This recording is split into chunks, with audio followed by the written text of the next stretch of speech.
live in paradise.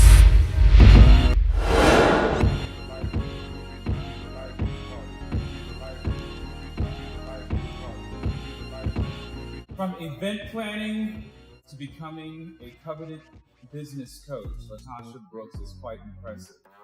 She's a designer, she's an author, she's a motivational speaker, and she's even added executive producing to her resume. It doesn't look like she's slowing down anytime soon.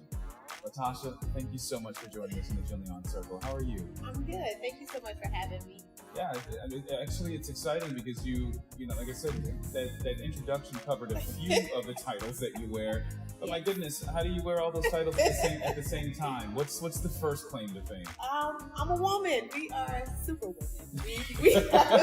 That was the perfect answer. It's the truth. I like that. So your first claim to fame is being a superwoman. That's right. I got you. So I should be talking about the second piece of it.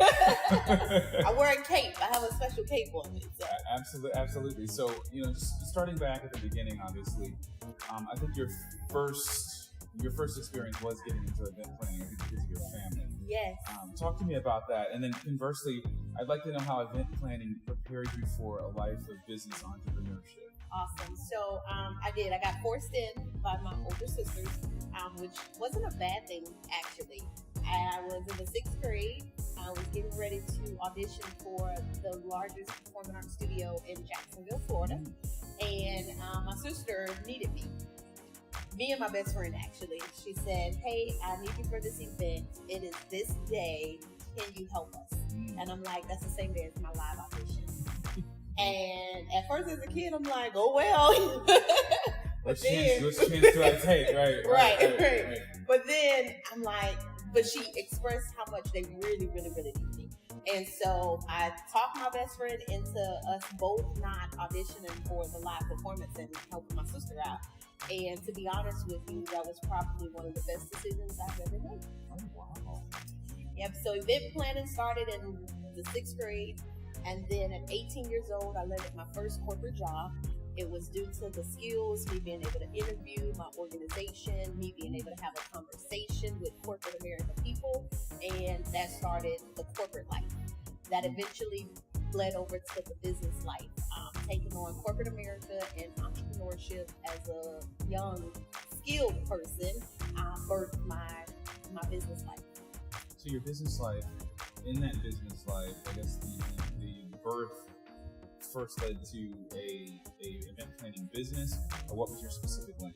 So I did the organizing, planning the events, gathering her crew together from beginning to end, telling them where to go, what to do, choreographing routines for them. That's official event planning. Oh yeah, official, yes. And then they don't play in the corporate space. They That's do where not. They definitely will throw dollars at the right way. They whip you into shape. Yes, absolutely. And so you did that for how long? Because I'm really curious. Like I said, here at JENLEEION, we really love the tragedy, the triumph, and even if it's not tragedy, the road to how people get to where they are, right? Yeah. You're a coveted business coach, right? Yes. You're referred to as Coach Brooks. As Coach Brooks, right? How did you get to Coach Brooks? How long in corporate space did you have to play before you said, you know what, let me pass this knowledge on to others? So, even in corporate America, I focused on training, organizing, and still kind of doing those key things. It was when it circled back to my sister that owned multiple companies needed me to coach her. She knew the skills that I had. She knew what I was capable of doing. And so she's like, we don't want anybody else. We want you. And she was my very first client. And then from there, I grew more and more clients. And it was more of a backhand thing, a side hustle, but it eventually birthed into a business. And so I took on more and more clients. And I stayed in corporate America for quite some time, up until 3 years ago. And so I did about 15 years in corporate America. And so I'm constantly mimicking the things that I learned in corporate America with entrepreneurship. And that's what allowed me to scale to a larger level. Latasha's experience in event planning that took her to corporate America also got her the opportunity to be able to event plan for New York Fashion Week. Yes. Take us there. That was a nice experience. My business partner was already in the fashion industry. And so although I've always loved fashion, partnering with her 7 years ago is what birthed the fashion part of it. And so she took me to New York Fashion Week, which was really fun. And the first year we went, we were event planning for another producer. And although we had our own production, New York Fashion Week was on a whole nother level. Yeah, and different, you know, the way they do things. We call it fun chaos. Oh yes, it was definitely chaos. Yeah. But fun chaos nonetheless. Yes, absolutely fun. And so my business partner knew the event planning skills that I had, and I knew the connections in New York that she had. So we put those two together, and we produced other people's shows on the back end. Event planning, casting the models, casting the cast, hair, makeup, stylists, designers. We did all of that for the producers. And so that was a fun experience, but very true. Yeah, and in that chaos, obviously, the title designer something. Yes, so designer actually passed down to my 13-year-old daughter. She's actually the designer. I'm currently in fashion school right now. I've been in fashion school for about 2 years now. And my daughter, she took on that designing piece of it and birthed her entire studio. So she has her own studio at the house. And as a mother, you know, you can't allow them to tap into something that you don't have any background skills or history in. Because I mean that's what a good mama bear does. That's so right. To be able to know whether they're being taken advantage of or whether stuff makes sense. That's right. And so I think that's incredible. So the business coach piece of you, right? Obviously you launched a mentorship program. Yes. Tell me about that mentorship program. So my mentorship program is called Money Bags Mentor Program. I was actually given the title Money Bags in New York. I met another fashion producer, and we had been talking and working together. And then he met me in person, and the first thing he saw when he seen me was, I'm gonna call you Money Bags. He said everything about you is well put together, and I stuck with it. And so the Money I like Bags it. Never mind that he borrowed it from hip hop music. But we like it. Actually, I'm gonna tell you what he got it from. My previous name was Baggs, Baggs.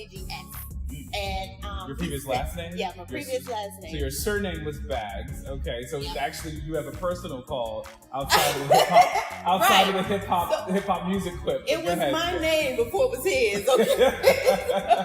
Touche. Right, so Money Bags, right? And so he said, I look like money, I talk like money, I sound like money, and that's why he put those two together. So he birthed that. But so I took that Money Bags, and everybody started calling me Money Bags. And so I birthed the mentoring program. And the mentoring program is designed to help small business owners, entrepreneurs, all over the world. And it doesn't matter what industry you're in, because I specialize in business development. So I can take any business and develop it and grow it. That's what corporate America taught me. Yeah. And so I teach small business owners how to not only mimic corporate America to the scale of small business, but to do it the right way. I have this thing of making it a habit to do things right the first time, and so we don't have to go back and clean up stuff. So I take that mentoring very serious, because it's something that I give to others that I didn't have for myself. Yeah, and it's a questionable phraseology to use to say post-pandemic, and obviously we're getting to a point where it's probably going to be endemic. It's going to be with us. There's no expiration date in sight. That's correct. But I asked this question because I'm curious in how both the business and the mentorship landscape has been in COVID, post-pandemic. Phenomenal, to be honest with you. I keep hearing that from industry to Yes. industry. Yeah. I'll tell you why. Because a lot of people didn't realize their strengths. A lot of people didn't realize the situations that they were in until we got forced to make some choices. And corporate America either did one or two things for you during the pandemic. It helped you, it kept you employed, it kept you safe, or it destroyed you. Yeah. And so, the people that were destroyed, they needed to know that they had other options. And entrepreneur brings so many great things, although it has its ups and downs, it's a roller coaster, but it brings so many other great things to your life, like no cap when it comes to pay. You know, you are unlimited with the amount of money that you can make. Being able to create your own schedule, being able to spend time with your family, being able to do something that you actually like. You know, not be a slave to the rhythm. And not be a slave to other people. We get trapped in entrepreneurship. We get trapped in corporate America, and we feel like that's our only route. And it's not our only route. And when you have enough, you know, when that pandemic came, it showed some people that maybe this is not, you know, the end all for you when it comes to your career. And so people took a risk. I think with that, the people who are awake, you're right. I think a step further, that it definitely opened their eyes to what is more meaningful. Yeah, right? what's more important in life. How far do I want to reach, and and if the world does go to hell again, what do I want to have experienced prior to? That's one of the things that it did for me. Right. Why we continue on to go legs where it has. Yeah. So outside of that, now we're adding executive producership to the list for TV. Yes. Your segue into television. Yes. I've always been told all my life. So one of the cool things about me is I have a great personality. Everybody I don't think so. I think you're dreadful. I'm kidding. You're delightful. She's like, look, I don't care what you're saying. At least I know it. Didn't I call myself a superwoman? Right. I got a cape on my back, okay? Yeah, I love that. Go ahead. So my personality has always been everything. I'm always the life of the party. I don't drink, I don't party, I don't smoke, I don't do any of that things, but you can always laugh. You sound like a female version of me. See, good. Yeah. See, you can always laugh with me. And so all my life I've been told you were meant for television. But I never saw that coming. Never thought about television at all. And then I met some executive producers who fell in love with me. And they were like, you are meant for television. And this time, I didn't take it lightly. And so we started birthing the show. And it's a real life, my real life. I have a lot of hats that I wear, as you stated in the beginning. And there's good and bad that comes with that. There's roller coasters. And so I think people need to talk about it more. I think people need to see a real life version of a successful entrepreneur, businesswoman who is helping other people. He's relentless.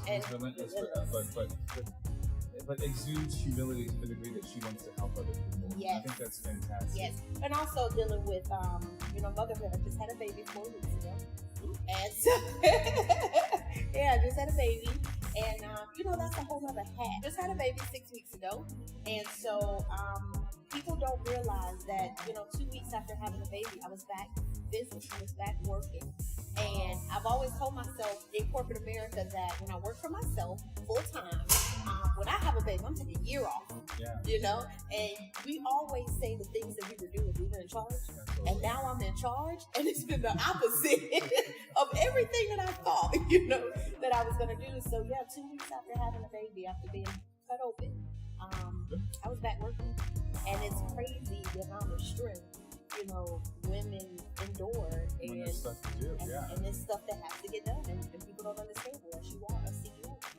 Let me tell you, I'm a single father, so I take my hat off to single women, or just women, period. Yes. Like, you're not women, but still motherhood. Yes, I'm married. Yeah, you're married, but parenthood, period. Yes.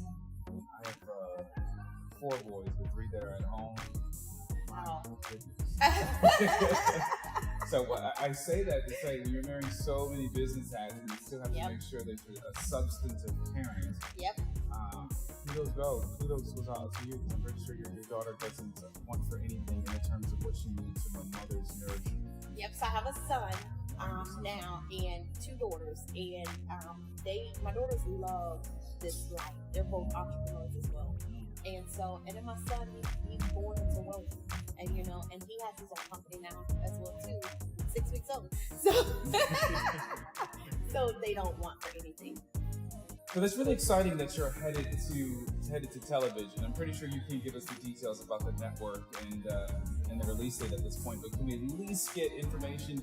Will you be hitting the TV screen at least in 2022? I will. I will definitely be on the TV screen in 2022. I'm so excited for you guys to see this project.